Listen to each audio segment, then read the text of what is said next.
E aí, pessoal, sejam bem-vindos a mais um episódio do podcast, o JesusCast. E agora eu vou apresentar aqui quem está conosco, primeiramente, né? Estamos aqui com Sofia de Abreu. Oi, galera. Eduardo Oliveira. Oi, gente, tudo bom? Eduardo de Abreu. E aí, galera. Diego Reis. E aí, galera. Guilherme Dória. E aí, pessoal? Lulu Oliveira. Oi, pessoal, tudo bem? E quem está falando aqui com vocês é Lucas Adriano. E, bom, gente, a gente já está na lição 11 desse trimestre. E o título da lição é Advertência Final, que vai abordar sobre a decepção de 1844, o início do primeiro movimento adventista, e também sobre o que nós devemos pregar hoje em dia como cristãos, né? Que é a volta de Jesus, que está cada vez mais próxima. E vou começar aqui lendo o texto-chave, que se encontra em Apocalipse 14:8, e diz assim: Seguiu-se outro anjo, o segundo, dizendo: Caiu a grande Babilônia, e fez com que todas as nações bebessem o vinho do furor da sua prostituição. Então, galera, como o Lucas falou, né, a lição dessa semana vem falando sobre uma mensagem poderosa que começou a ser pregada nos Estados Unidos e depois foi levada para o mundo todo. O que aconteceu? Guilherme Miller estava cheio do Espírito Santo e ele começou a viajar pela América do Norte, advertindo homens e mulheres a respeito do julgamento de Deus e falando com eles para que se preparassem para encontrar-se com o Senhor em paz. Até outubro de 1844, o movimento millerita, como ficou conhecido, ele ganhou muitos adeptos. As pessoas aguardavam com expectativa a volta de Jesus. Eles tinham vendido tudo o que possuía, tinham feito um profundo exame no coração e confessado e abandonado o pecado. E tinham feito as pazes com todos aqueles com quem eles tinham alguma desavença. Os adeptos desse movimento também tinham proclamado a mensagem de advertência aos familiares, aos vizinhos, amigos e até desconhecidos. E insistia para que se preparassem para ir encontrar com Deus. Nesse livro que acompanha a lição da gente, Os Resgatados, fala lá que líderes religiosos ficaram contra a doutrina do advento e negavam aos membros da igreja o privilégio de ouvir sobre isso ou até mesmo falar sobre a esperança dentro da igreja. Os fiéis, eles amavam a igreja que eles estavam, porém, quando eles viram que o direito de investigar as profecias estava sendo retirado deles, eles resolveram não se sujeitar. E aí, 50 mil pessoas saíram das igrejas que eles estavam. Só que a gente conhece a história. Para a decepção dessas pessoas, Jesus não voltou na data de 22 de outubro de 1844. Muitos perderam a fé. Esse dia ficou conhecido como o grande desapontamento. Alguns que estavam aguardando a volta de Jesus, eles sentiram dúvida e incerteza.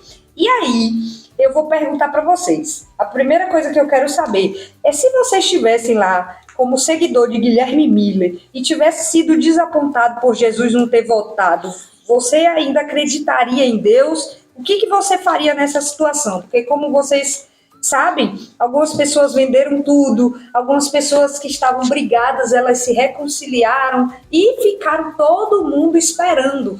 Tinha um lugar de encontro deles. Quem estava ali com Guilherme Miller esperou na fazenda deles. E não sei se vocês sabem, a fazenda onde eles esperaram o retorno de Jesus hoje é Nova York, nos Estados Unidos. Então, o que vocês fariam? Qual seria a posição de vocês?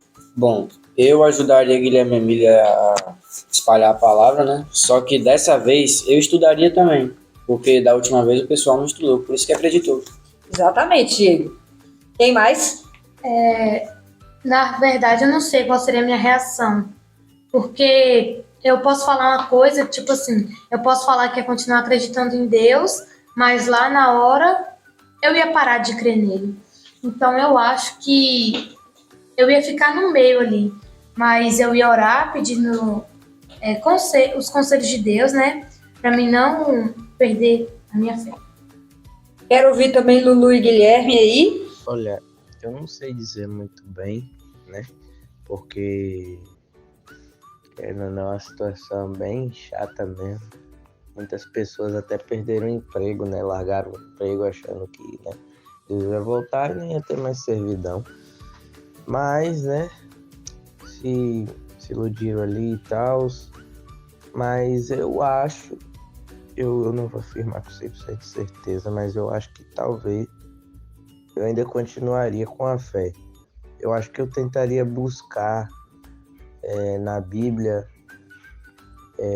por que, né, que isso não aconteceu, porque a gente vê muito hoje em dia que o que mais acontece é a distorção, né, de textos bíblicos, porque pegam um trecho, né, só que fora do contexto, e aí usam e falam o que quer, né, com aquele texto, e não usam ele para o que ele realmente significa, né?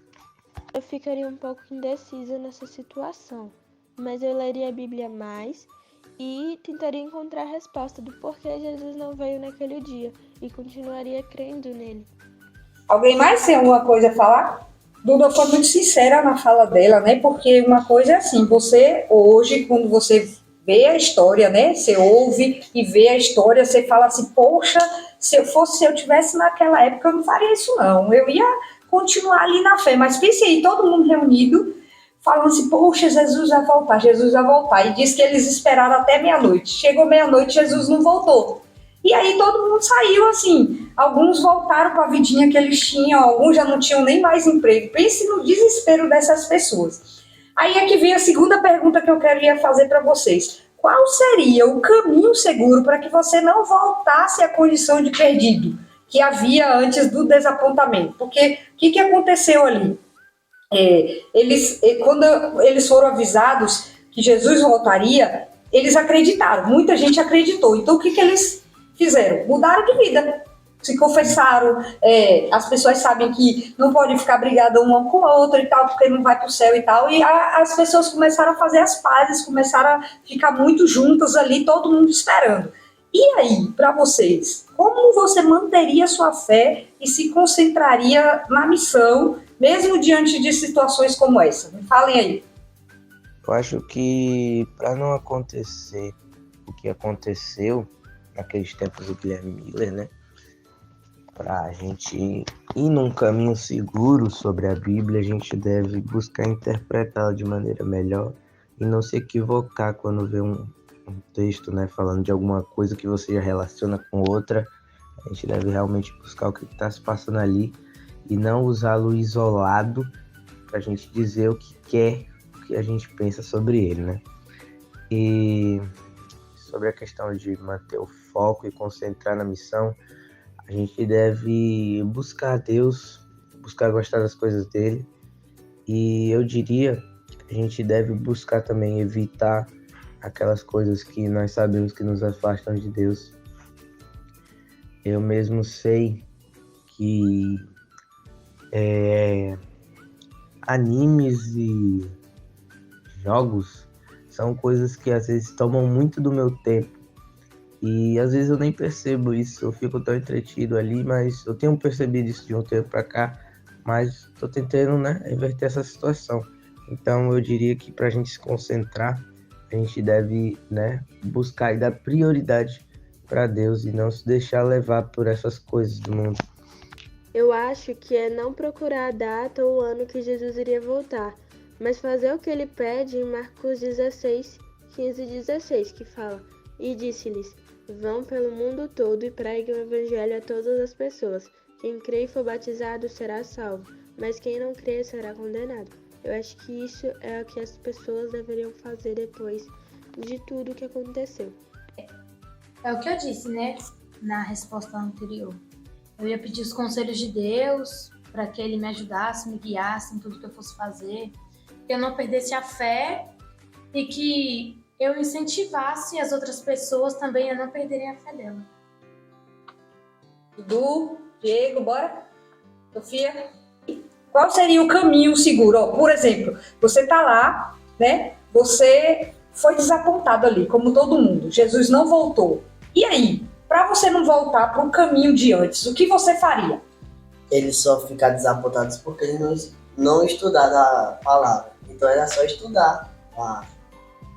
Exatamente, Dudu. Então, eu ia fazer isso, eu ia falar assim, então vai lá na Bíblia, estuda e vê onde é que tá escrito que ele ia voltar naquele dia para você confiar no rapaz. Pronto. E aí, a gente acha muito fácil também, assim como a gente comentou no outro podcast, que na Bíblia tem falando o quê? Ninguém sabe o dia e a hora. Por que eles acreditavam que eles conseguiriam prever o dia e a hora que Jesus ia voltar se Jesus nem sabe. Ele nem sabia desse verso, porque ele não tinha estudado, né? Exatamente. Eles conheciam, só que eles pegaram a data que estava certa, mas o evento estava errado. Eles acharam que a purificação do santuário era a purificação do santuário aqui da terra. Então, o que eles achavam? Vai ser purificada a terra e Jesus volta, mas não foi isso que aconteceu. Então, aqui tem falando assim, os que perseveraram no estudo da profecia foram conduzidos pelo Espírito Santo a compreender que em 22 de outubro de 1844, Cristo entrou no lugar santíssimo do santuário celestial, não era o da terra como o pessoal acreditou. E naquela data iniciou-se a purificação do santuário por meio do julgamento investigativo, ou seja, a partir de 22 de outubro de 1844, Jesus entrou no santuário para fazer o quê? Para começar a julgar, para anotar, ver todas as coisas que a gente está fazendo de certo e de errado. Então, a gente fala de fechamento da porta da graça. A gente fala assim, quando fechar essa porta da graça, ou seja, Jesus julgou todo mundo lá, vai fechar o livro e vai falar, agora ninguém pode se arrepender mais. Aí vem aquele verso da Bíblia que fala, os maus continuem nos seus maus caminhos e os bons também. Ou seja, o Espírito Santo vai ser retirado da terra e aí Jesus fechou o livro e aí quem faz o bem vai continuar fazendo bem, quem faz o mal vai continuar fazendo mal. Então por isso que a gente fala que hoje que é o dia de você se arrepender. Então assim como os mileritas e os primeiros adventistas, Deus confiou a gente a responsabilidade de transmitir essa mensagem de advertência e mostrar a verdade. Essa mensagem engloba o chamado ao arrependimento, como eu falei, e um convite para que a gente se prepare para a volta de Jesus. Aí tem uma coisa aqui, no decorrer de um dia normal, a gente se depara com muitas advertências diferentes. As placas de trânsito, né, nos advertem sobre limites de velocidade, o que a gente pode fazer e vários outros cuidados. Alguns sinais nos avisam sobre evitar substâncias, locais perigosos. A previsão do tempo nos adverte a nos vestirmos apropriadamente para o clima do dia, levar guarda-chuva se a gente vê que vai chover. Essa lista poderia incluir várias outras advertências de perigo. Muitos de nós simplesmente nos acostumamos com essas advertências que fazem parte do nosso dia a dia. Às vezes a gente se acostuma tanto que a gente ignora, aquelas que a gente julga insignificantes. Então aí, pensando nas advertências a que a gente está exposto todos os dias, quais são as que mais chamam sua atenção e quais são as que são ignoradas? Todos os dias. Não precisa ser só na Bíblia, não. O que é que vocês veem todos os dias que você fala, isso aí não é nada, ou então não, isso aqui eu tenho que me preocupar? Bom, eu diria que as advertências que mais me chamam a atenção são advertências que são passadas na igreja, né? Com base na Bíblia e tal, falando sobre coisas, né, do que vai acontecer no Apocalipse. Ei, isso aqui vai acontecer, e a gente vê que está acontecendo. Essas são as advertências que mais me chamam a atenção, e as que menos me chamam a atenção tipo uma placa ali na esquina, tipo stop, né, pai, ou uma placa escrito, né, faixa de pedestre, quebra-mola. Quem é que dá ligância, sabe, direito para essas coisas? Tudo bem que não é importante, mas enfim, não chama muita atenção. Tipo, só vem da nossa parte ou da parte geral de todo mundo? De todo mundo. Tem questão, como você falou, do cigarro, né, que as pessoas não ligam mais. Sempre tem uma imagenzinha no fundo, mas as pessoas... Escrito que dá câncer, e mesmo assim que é boa... Por isso que é a empresa mais bem-sucedida aqui. E as pessoas não ligam pro mal que aquilo vai fazer. Exatamente. Né? Tem questão também, como a Renata falou, do trânsito. Tem algumas pessoas que não ligam, tipo... A faixa de pedestre, principalmente, né? Um exemplo. Eu tô atrasada pro meu trabalho, só que tá no vermelho o farol. Aí eu falo assim, eu vou ultrapassar, porque como eu tô atrasada, eu não posso me atrasar. E você olha para um lado e para o outro, vê ninguém, aí você vai e corre. E vai, entendeu? Isso é um exemplo que eu queria dar. Essas foram que chamam a sua atenção. E quais vocês ignoram? Fala uma que vocês ignoram. Na vida de vocês, o que vocês ignoram? Lixo, quando o pessoal joga lixo no chão. Você ignora? Ignora de vez em quando. Lucas, alguma coisa que é advertência e que você ignora no seu dia a dia? Tem alguma coisa? Andando para a escola, voltando para casa? É em questão do lixo mesmo que ele falou. Tipo assim, às vezes tem a plaquinha, não jogue lixo. Aí as pessoas vão lá e jogam, e de propósito, e às vezes você também ocorre de jogar lá, não tá nem aí pra pessoa que colocou aquela placa, vai lá e joga o lixo lá. Pronto. Então a gente já deu exemplo aqui. Por que eu tô falando disso? Mateus 25, de 1 a 13, eu queria que um de vocês abrisse aí a Bíblia. Mateus 25, de 1 a 13. Então, essa parábola das 10 virgens, ela fez parte do conjunto de texto bíblico que impulsionou Guilherme Miller e os seus seguidores a proclamar a breve volta de Jesus. A mensagem que chamou a atenção dele foi: o noivo se aproxima, saiam para encontrá-lo.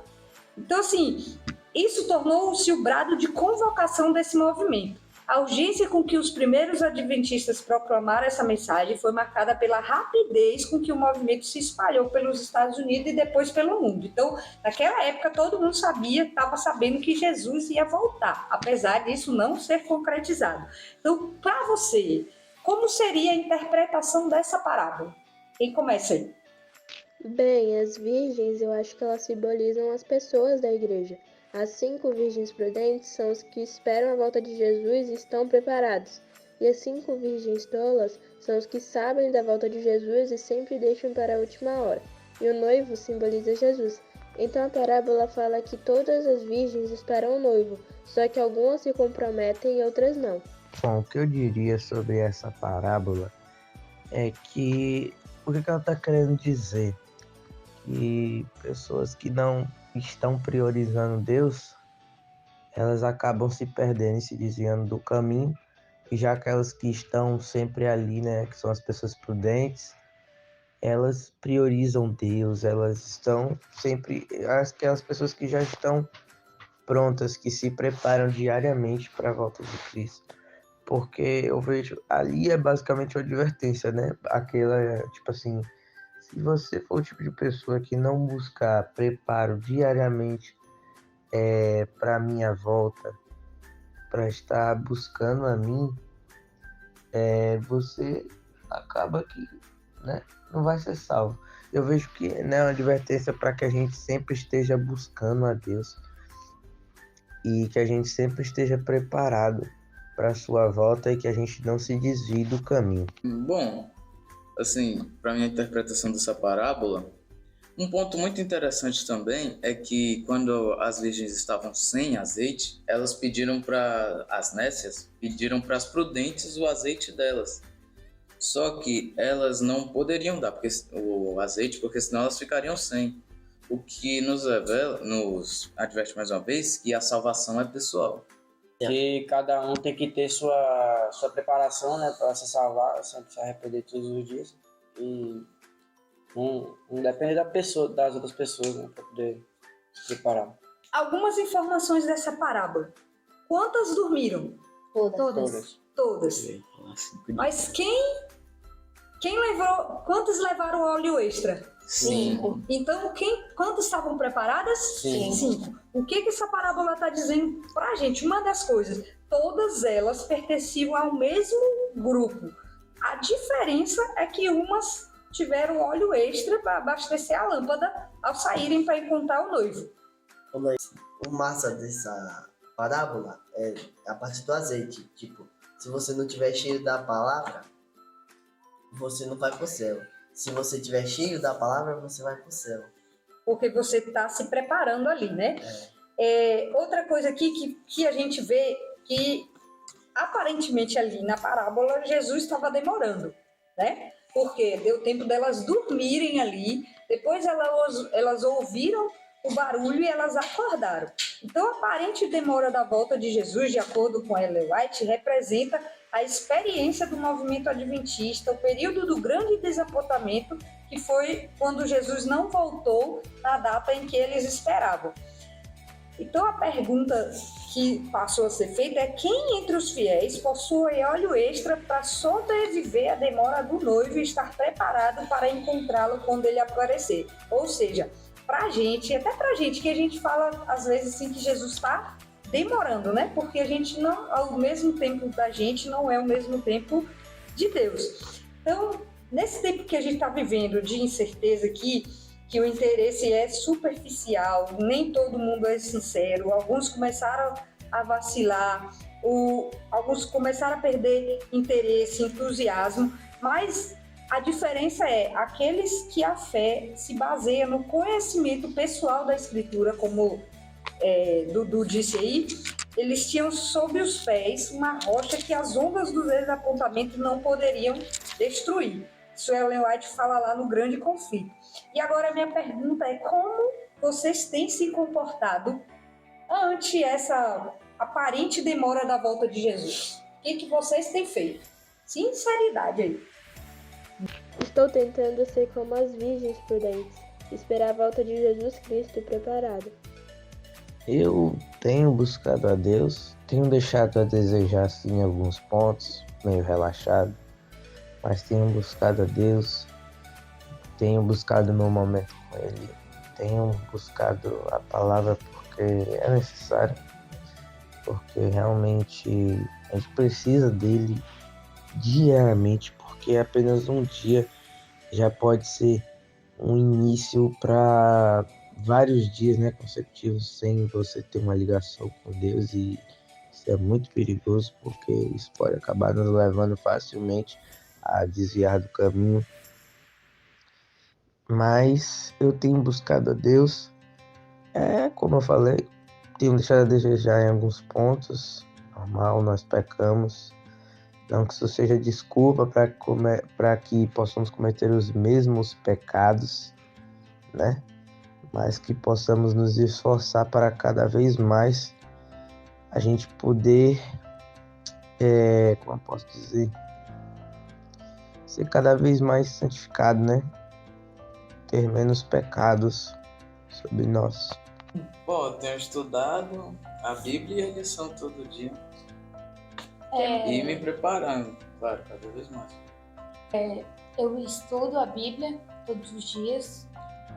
Tem dias que não dá tempo, assim, de manhã, pela parte da manhã eu estudar.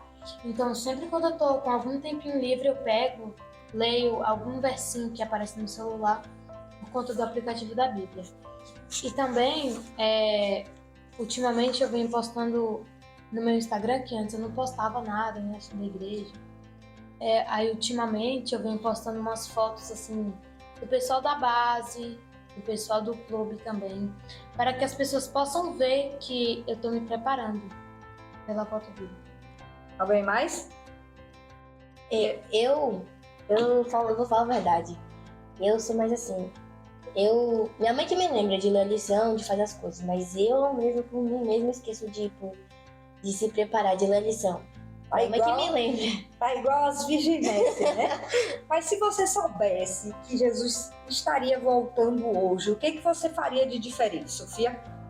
Eu acho que eu começava... Não, porque não ia dar tempo o suficiente pra começar a ler, pra saber mais. Mas acho que acho que eu orava a Deus pra me perdoar pelas coisas que eu fiz. Sim.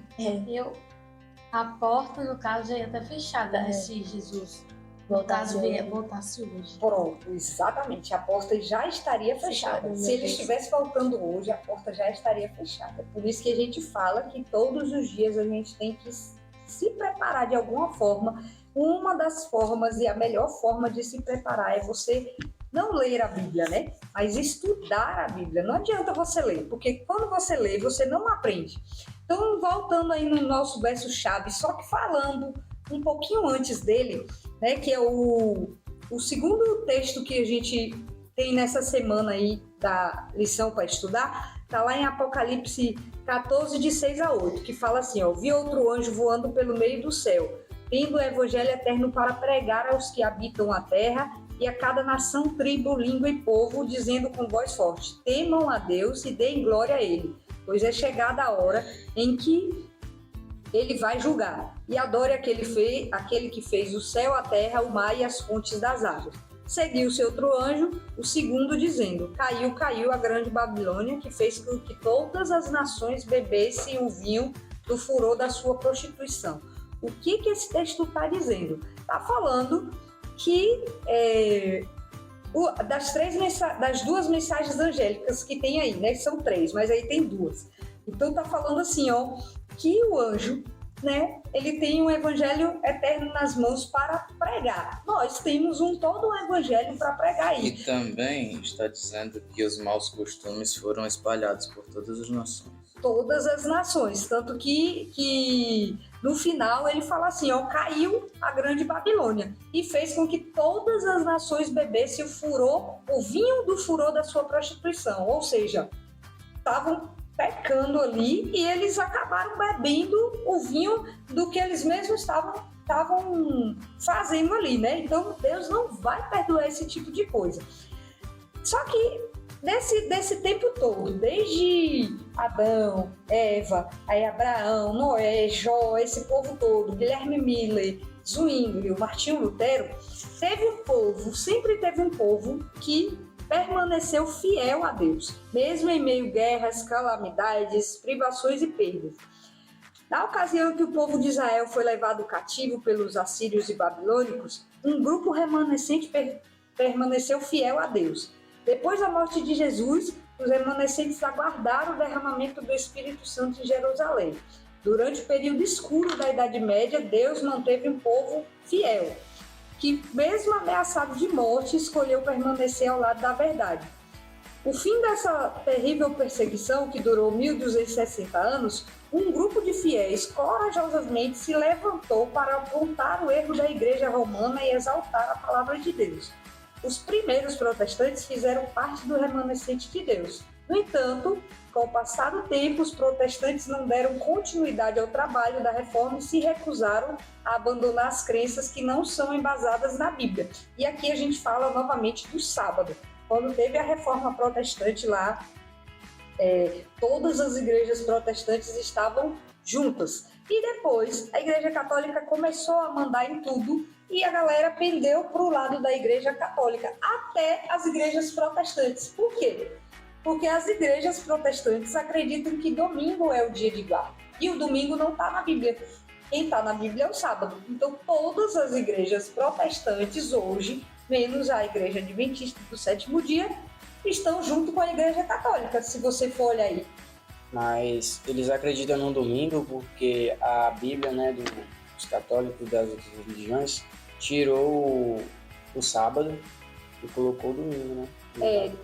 Na verdade, a Bíblia, o catecismo, no catecismo da Igreja Católica diz que lá que Deus deu autoridade à Igreja, através da figura do Papa, para que o sábado fosse mudado para o domingo. E as outras religiões, infelizmente, né, acataram isso aí e seguem. Tanto que a gente tenta falar para o pessoal da mudança do sábado para o domingo e a maioria não acredita, porque estão lá. Não é nem para poder vir para a nossa igreja, é aceitar os ensinos de Jesus. De que povo eu estou falando aqui? Como é o nome desse povo? Que sempre teve aí essa parte, sempre ele permaneceu fiel a Deus. Era um povo pequeno e permaneceu fiel a Deus. Tem um nome. Valdenses, remanescentes. Remanescentes. O nome desse povo é o remanescente. Então, baseado nisso, para você, qual é a missão do remanescente hoje? Os remanescentes devem esperar a volta de Jesus, estarem preparados e pregar a mensagem dele a todos. A principal missão dele hoje em dia é pregar, né? E principalmente para nós hoje em dia, porque nós acreditamos profundamente que é porque tem muita evidência. Então, hoje em dia a gente está acreditando muito que nós somos os remanescentes, porque realmente está operando muitos sinais. E eu vejo muita gente da igreja que já está falando, né, que acho que a gente vai ser a geração que vai ver a volta de Jesus Cristo. E é isso. A principal função do remanescente, eu diria que é pregar. Mas, já que essa pessoa prega, ou seja, já é concedida um dom de Deus. Então, meio que automaticamente você precisa ser uma pessoa íntegra, né? Precisa ser uma pessoa que esteja forte em Cristo para estar pregando e pregando, porque pelo que a Bíblia diz, os remanescentes vão ser pessoas que irão pregar muito, né? No meu ponto de vista. O evangelho ao mundo. Levar o evangelho ao mundo. Mas qual é a mensagem? Que mensagem que a gente tem que levar? Pregar sobre o sábado. Hã? Mensagem do advento a todo mundo em meditação. Qual é essa mensagem? Onde está essa mensagem? Jesus está vindo. Sim, Jesus está vindo. Eu quero saber quem vai conseguir falar qual é a mensagem fundamental da igreja adventista hoje. Levar o evangelho ao Pregar o mundo. amor? Pregar a verdade. Então, que verdade? Onde está a verdade na Bíblia? Qual é a mensagem? Quais são as mensagens que a gente tem que pregar? Não é possível. Ninguém vai falar Guarda do sábado, né? também. Que Deus é Os 10 mandamentos. Apocalipse 14, de 6 a 12. Fala das 3 mensagens angélicas. Quais são elas? Abre aí, Apocalipse 14. Pronto. Então, a gente tem aí 3 mensagens angélicas para pregar, que os anjos estão proclamando. E eles falam para a gente e a gente tem que espalhar essa mensagem. Então, a mensagem está aí. A gente tem que pregar, é uma mensagem que vai trazer restauração plena e final à verdade do Evangelho. Os nossos versos de impacto dessa semana falam para aqueles que estão se preparando para encontrar Jesus quando ele retornar. Então eu quero saber de vocês aí, qual é o verso que falou mais com você? Algum deles te conforta ou te dá medo? Vamos ler aí os versos de impacto. Aqui em Apocalipse 14, 12 diz assim: aqui está a perseverança dos santos, os que guardam os mandamentos de Deus e a fé em Jesus. Apocalipse 19, 7 diz o quê? Alegremos, enxutemos e demos-lhe glória, porque são chegadas as bordas do cordeiro, cuja esposa a si mesma já se ataviou. Eclesiastes 12, 13 e 14. De tudo que se tem ouvido, a suma é: teme a Deus e guarda os seus mandamentos, porque isto é o dever de todo homem, porque Deus há de trazer a juízo todas as obras, até as que estão escondidas, que sejam boas, quer sejam más. Qual desses aí vocês gostaram mais? Ou qual dá medo em vocês? Porque tem gente que tem medo aí. Por quê, Dudu? Eclesiastes fala o quê? Temam a Deus e guarde seus mandamentos. E no final dele fala, porque Deus é de trazer a juízo todas as obras, até as que estão escondidas, quer sejam boas, quer sejam más. Você gostou mais do meu? Também gostei de Eclesiastes? Pronto, então cada um gostou de um diferente eu gostei aí, né? Porque ele resumiu aqui, ó. Fala aí de novo, Lucas. De tudo que se tem ouvido, a suma é: teme a Deus e guarde seus mandamentos. Pronto. Teme a Deus e guarda os seus mandamentos. O que é temer a Deus? Respeitar. Às vezes as pessoas confundem o conceito de temer, de respeito com medo. Respeito Antes comigo. eu não tinha esse negócio, até minha mãe me explicar que respeitar é uma coisa e ter medo é outra. É porque tem verso que te dá medo? Por que tem verso que te dá medo? Eu fico viajando. Eu gostei do de Apocalipse 14, 12, porque fala, né, uma característica, que é a característica principal do povo de Deus nos últimos tempos, né, que eles vão guardar os mandamentos e vão ter o testemunho de Jesus. E eu gostei muito porque é uma característica bem direta de como será esse povo. Então acaba com aquele negócio de que vai ser presbiteriano, isso daí é presbiteriano, que é o povo de Deus, é pentecostal, é adventista, é católico, não. Toda pessoa, independente eu acredito, né, que independente da denominação que estiver, ali está escrito que se você guarda os mandamentos e ter o testemunho de Jesus, você será parte do povo remanescente de Deus, né? Então, não vai ser placa de igreja que vai salvar ninguém, e sim aqueles que são fiéis verdadeiramente perante Cristo, né? Achei interessante o terceiro verso, porque fala que Deus irá julgar nossas ações, boas ou más. Mas fiquei feliz porque se andarmos com Ele, como Ele nos pede, pedirmos ajuda a Ele, iremos ser muito felizes aqui e no céu. Viajando de medo, que tem esse verso aqui, né? Fala do que diz o verso. Aquele lá. Temeu a Deus e gritar de glória, pois é chegado a hora do seu A hora do seu exatamente. É exatamente o que Eclesiastes fala e Apocalipse repete, né? Que vai ter o juízo e não importa. Você querendo ou não vai ter o juízo e todo mundo vai ser julgado, de acordo com as obras. Lembrando que a salvação é de graça. Salvação, a gente já tem a salvação. O que difere aí? Jesus salvou a gente lá atrás. A nossa parte é continuar salvo até que ele volte, certo? Então a gente está caminhando aqui para o final dessa lição aqui e eu queria saber de vocês o que vocês acharam da lição. Se tem alguma coisa que vocês sabiam ou que não sabiam e aprenderam mais um pouco, ou alguma coisa que vocês não sabiam. Gostei de ver a lição dessa semana, principalmente falando sobre a questão aí do Guilherme Miller, que foi uma grande provação para o povo ali daquela época, porque muitos largaram o emprego e é uma situação muito complicada, né? Um fala uma coisa, você cria grande esperança naquilo e quando vai ver...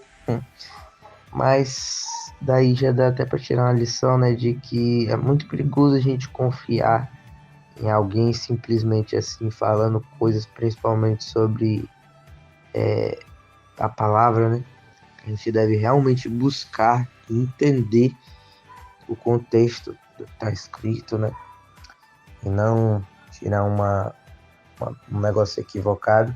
Mas o que eu gostei bastante foi de ver a perseverança daquele povo, de que muitos ainda assim, mesmo depois do grande desapontamento, eles seguiram firmes, estudaram, perceberam que a interpretação realmente estava errada e continuaram firmes em Cristo, né? Pelo que eu acredito. Eu achei muito bacana, né? Trazer isso aqui na lição, ver uma quesito de superação, assim, digamos, porque realmente, se eu estivesse na situação, eu não sei o que eu faria, ficaria meio desamparado também, bem desapontado também, mas enfim. Devemos estar preparados, seguindo o caminho de Jesus como as 5 virgens prudentes e pregar de Jesus para as pessoas. Não sabemos quando Jesus virá, sabemos apenas que está perto, então devemos fazer isso e esperar a volta dele. Eu achei muito interessante nessa lição que fala muito sobre advertências e que as duas principais aqui que eu consegui ver é a advertência de que nós temos que pregar o evangelho para todas as nações e também sobre a falta de conhecimento que gerou a grande decepção de 1844, que também como eu posso dizer? Na Bíblia também diz: o meu povo perece por falta de conhecimento. E o conhecimento está justamente na Bíblia, né? Fala, Sofia. E um conselho que eu tenho pra vocês: estudem a Bíblia, porque como o Lucas falou lá do povo que não estudou. Até que eles estudaram. Só que eles estudaram não toda a Bíblia, né? Porque tem uma parte da Bíblia que, se você ver, tem lá falando que ninguém sabia o dia e a hora. E a interpretação errada deles. E é por isso que eu repito que hoje tem muitas religiões aí, porque cada um pegou a Bíblia, interpretou de uma forma diferente e aí criou sua própria religião, sua própria igreja ali. E também tem muitas pessoas que não sabem interpretar, né, a Bíblia, algumas partes da Bíblia. No meu caso, o que eu mais achei interessante foi sobre o Guilherme Miller. Porque eu não sabia da história dele. Tipo, eu sabia, ouvi falar, mas eu não me aprofundei. E a dica que eu dou é: estudem a Bíblia. Se vocês não souberem alguma coisa, peça ajuda a uma pessoa que já tem mais experiência. porque falta de interpretação, né, não dá, porque muitas vezes você entende uma coisa e a outra é completamente diferente. E é perigoso você ainda espalhar para as outras pessoas a interpretação Fake errada. news. Fake news. E você, Dudu? Chamou mais minha atenção foi o texto-chave. De Apocalipse, né? Apocalipse 14:6. Caiu a grande Babilônia, que fez com que todas as nações bebessem o vinho do furor da sua prostituição. E aí a gente quer saber também de Guilherme e Luísa, o que eles acharam da lição, e a gente vai terminando por aqui. Espero que vocês tenham gostado e aprendido um pouco mais sobre os pioneiros da igreja, sobre o desapontamento, e fica ligado nessas advertências aí que a gente vê na Bíblia, e a gente tem toda uma mensagem para pregar aí para o mundo. A última coisa que eu quero falar com vocês, não sei quantos de vocês viram que Justin Bieber estava no Rock in Rio, no palco principal, e ele simplesmente parou o show dele para poder falar uma mensagem para o público. Todo mundo lá esperando, 100 mil pessoas assistindo o show dele. O que é que Justin Bieber faz? Ele começa a falar de Deus para as pessoas e no final ele fala: eu vou orar por vocês e pelo Brasil. E aí, se vocês tivessem uma oportunidade dessa, eu quero que... crente ali no meio.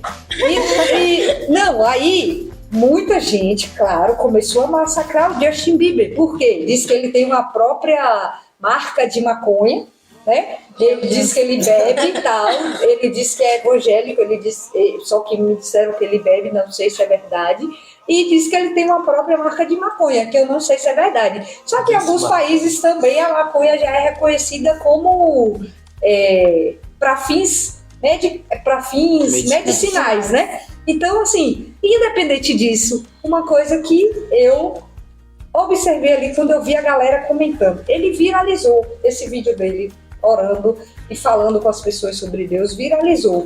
Por quê? Porque o show dele estava acontecendo no maior festival de rock do mundo, Rock in Rio. E ele para o show e fala de Deus. Ele fala assim, e depois ele fala assim: eu quero orar por você. Será que nós, como cristãos, e aí eu pergunto para todo mundo que está assistindo, será que a gente teria a mesma coragem, ou tem a mesma coragem quando a gente está no meio da família, no meio do grupo de amigos, fala de repente, do nada, você fala assim: não, peraí, não vamos começar o almoço sem orar, não. Ou então, antes da gente cantar parabéns, antes de começar a aula na escola, bora orar todo mundo aqui para que Deus nos proteja, Deus nos oriente. Será que a gente faria isso? Então fica a minha pergunta aí, e até a próxima semana no nosso podcast.